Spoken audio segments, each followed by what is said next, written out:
கல்பாக்கம் அடுத்த வாயலூர் ஊராட்சியில் பழமை வாய்ந்த ஸ்ரீ அமிர்தாம்பிகை உடனுரை ஸ்ரீ புலிப்புரை ஈஸ்வரர் திருக்கோவில் மகா கும்பாபிஷேக விழா வெகுமரிசையாக நடைபெற்றது.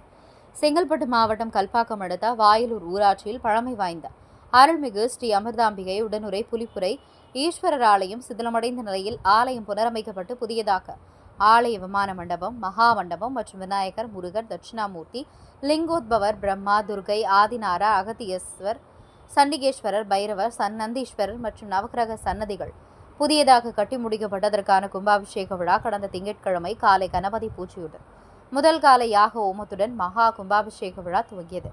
நேற்றைய தினம் இரண்டாம் கால யாக பூஜையை தொடர்ந்து அடுத்ததாக அமிர்தாம்பிகை உடனுரை புலிப்புரை ஈஸ்வரர் கருவறையில் பிரதிஷ்டை செய்யப்பட்டு விசேஷ திரவிய ஓமம் பூர்ணாகுதி நடைபெற்றது.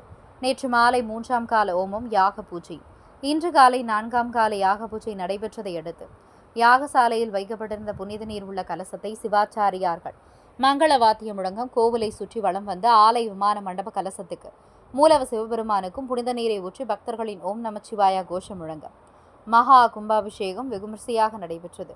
அதனைத் தொடர்ந்து பரிவார மூர்த்திகளுக்கும் மகா கும்பாபிஷேகம் நடத்தப்பட்டது. பின்பு பாலாபிஷேகம், அலங்காரம், தீபாராதனைகள் காட்டப்பட்டு பக்தர்களுக்கு அன்னதானம் வழங்கப்பட்டது. இதில் உள்ளூர் மட்டுமல்லாது வெளியூர்களில் இருந்து திரளான பக்தர்கள் கலந்து கொண்டு சிவபெருமானை தரிசனம் செய்தனர்.